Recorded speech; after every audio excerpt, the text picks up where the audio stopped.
Assalamualaikum warahmatullahi wabarakatuh.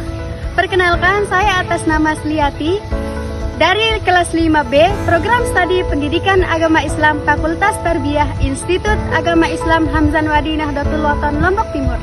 Di sini saya akan menjelaskan tentang isi jurnal saya yang berjudul Materi Pendidikan Agama Islam di SMA.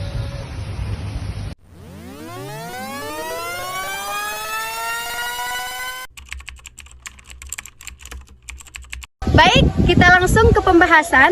Di sini kita akan membahas beberapa pembahasan yang dimulai dengan pertama, pengertian pendidikan agama Islam, kedua, tujuan pendidikan agama Islam, ketiga, ruang lingkup pendidikan agama Islam, keempat, materi pendidikan agama Islam, dan yang terakhir, evaluasi pendidikan agama Islam.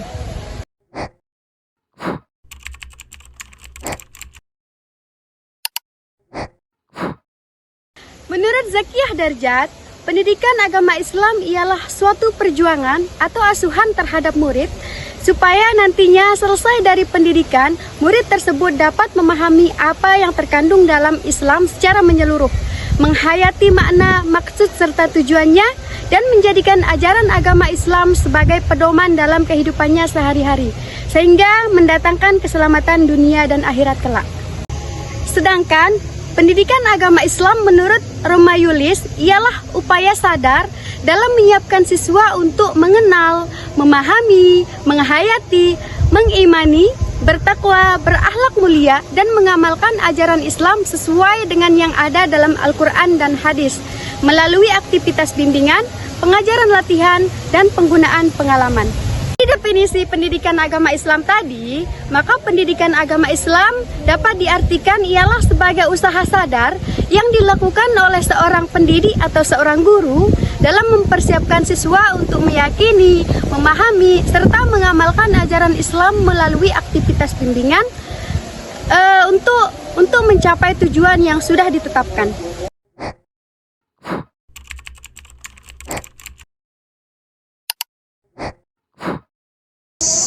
Hasan Langrul membagi tujuan pendidikan agama Islam menjadi 3 bagian.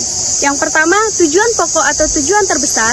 Yang kedua, tujuan luas. Dan yang terakhir, tujuan khusus. Yang pertama, tujuan terbesar, yaitu tujuan yang mutlak dan tidak terpengaruh oleh perubahan ruang dan waktu. Karena tujuan ini jelas dan mengandung kebenaran mutlak. Dan yang kedua, tujuan secara umum. Proses pendidikan diharapkan dapat mencapai tujuan umum, seperti yang berkaitan dengan perubahan sikap, keterampilan kognitif, emosional, dan psikomotorik. Yang ketiga ialah tujuan khusus. Nah, tujuan ini bermaksud untuk memvariasikan atau memodifikasi dari tujuan umum yang lebih tepat. Tujuan ini menggabungkan tujuan tertinggi dengan pengetahuan, kemampuan, pola perilaku, nilai-nilai, dan kebiasaan.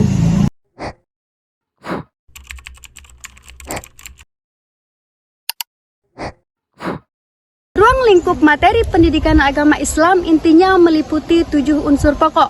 Yang pertama, Al-Quran hadis. Yang kedua, keimanan. Ketiga, syariat. Keempat, ibadah.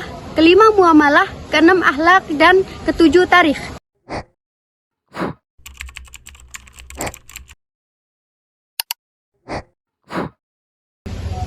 Materi pendidikan agama Islam berisikan mata pelajaran tentang kehidupan yang bersifat lokal, internasional, serta mendunia.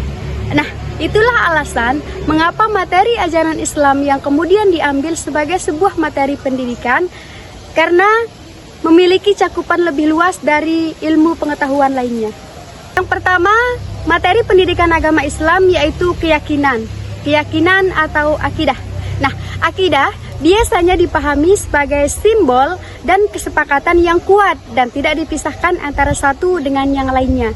Selain itu, aspek-aspek tersebut bersifat mengikat dalam arti bahwa manusia sejak awal terikat oleh konsensus yang kuat untuk menerima dan mengakui keberadaan Sang Pencipta yang mengatur dan mengendalikannya.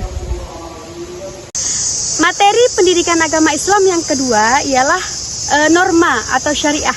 Nah, syariah ini ialah aturan ilahi yang digunakan manusia sebagai acuan untuk mengatur kehidupan mereka. baik dalam hubungannya dengan Allah, hubungan antar manusia, dan hubungan dengan lingkungan dan alam. Materi yang ketiga atau yang terakhir ialah muamalah dan perilaku. Nah, muamalah berasal dari kata amal yang berarti bekerja. Muamalah artinya lebih dari satu orang terlibat dalam suatu pekerjaan. Bahan-bahan materi mata pelajaran pendidikan agama Islam dan budi pekerti harus mencangkup seluruh aspek ajaran Islam yang bersifat fundamental. Sehingga dalam substansi materinya harus memasukkan pengajaran agama dan pengetahuan kepada peserta didik agar dapat menjadi ilmuwan yang cakap, serta teoritis maupun terampil dalam terapannya.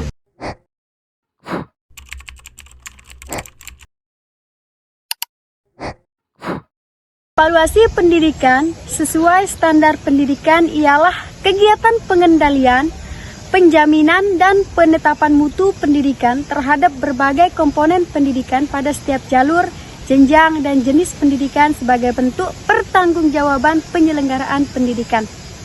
Evaluasi dilaksanakan sebagai acuan untuk menentukan berhasil atau tidak pembelajaran yang ditempuh siswa dalam mencapai tujuan pembelajaran. Evaluasi adalah salah satu komponen penting yang harus ditempuh untuk memantau hasil yang diperoleh dan dapat dijadikan umpan balik pendidikan dalam memperbaiki dan menyempurnakan program dan kegiatan pembelajaran. Sebagaimana Undang-Undang Nomor 20 Tahun 2003, Pasal 58 bahwa evaluasi hasil belajar peserta didik dilakukan oleh pendidik untuk memantau proses, kemajuan, perbaikan hasil belajar peserta didik secara berkeseimbangan.